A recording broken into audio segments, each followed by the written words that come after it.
Bem-vindos, amados irmãos e buscadores da verdade. É com o coração cheio de alegria que abro este espaço para compartilharmos um tema central da nossa fé, uma jornada de transformação que ecoa através das Escrituras e ressoa em cada vida tocada pelo amor de Deus.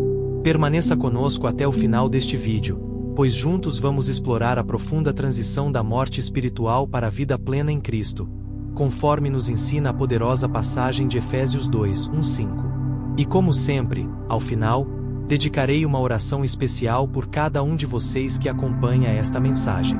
As palavras iniciais de Efésios 2 pintam um quadro sombrio, porém necessário, para compreendermos a magnitude da graça que se segue.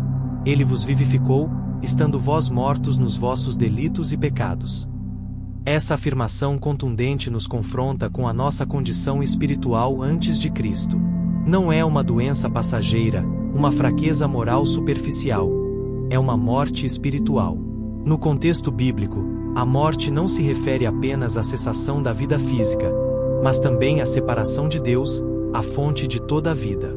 Nossos delitos, transgressões conscientes da lei de Deus, e pecados, o errar o alvo, a falha em viver de acordo com a sua vontade, nos afastaram da comunhão com o Criador, mergulhando-nos em um estado de alienação espiritual. Imagine um aparelho eletrônico desligado da fonte de energia.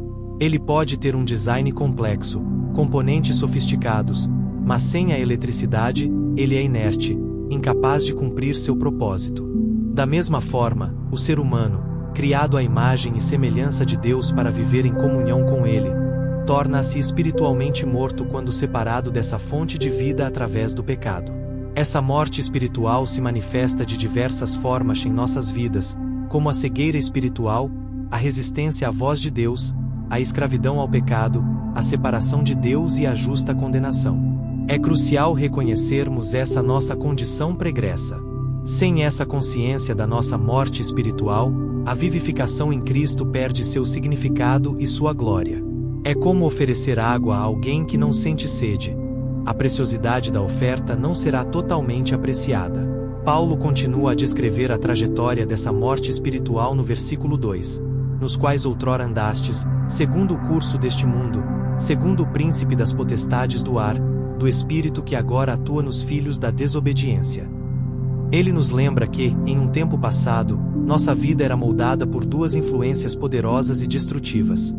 O sistema de valores deste mundo, centrado no ego e no materialismo, e a influência do adversário, o príncipe das potestades do ar, que age através do engano e da manipulação.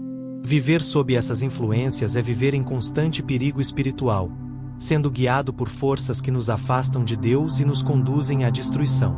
É uma escravidão sutil, muitas vezes imperceptível, onde somos manipulados por ideologias mundanas e pelas artimanhas do inimigo. O apóstolo Paulo não poupa detalhes ao descrever a profundidade da nossa queda no versículo 3, entre os quais também todos nós outrora vivíamos nas concupiscências da nossa carne, fazendo a vontade da carne e da mente, e éramos por natureza filhos da ira, como também os demais. Ele inclui a si mesmo e a todos, mostrando que a condição de morte espiritual é universal. Nossa vida pregressa era dominada pelos desejos egoístas e pelas paixões pecaminosas, e nossas decisões eram frequentemente motivadas pela satisfação dos nossos impulsos carnais, e não pela vontade de Deus. A consequência dessa vida centrada em nós mesmos é terrível. Éramos filhos da ira, ou seja, estávamos sob a justa e santa condenação de Deus contra o pecado e a rebelião. Essa descrição da nossa condição espiritual é fundamental para apreciarmos a magnitude da transformação que Deus opera em nós através de Cristo. Estávamos mortos, seguindo um caminho de destruição, merecendo a justa ira de Deus.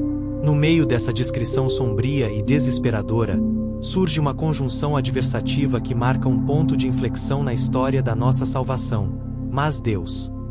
Essas duas palavras carregam consigo toda a esperança e a transformação que o Evangelho oferece. Apesar da nossa condição de morte espiritual, da nossa rebelião e da nossa merecida condenação, Deus intervém de forma graciosa e poderosa. Ele não nos abandona à nossa própria sorte, mas age em nosso favor, impulsionado por seu infinito amor e misericórdia. Paulo explica a motivação por trás dessa intervenção divina. sendo rico em misericórdia, por causa do grande amor com que nos amou.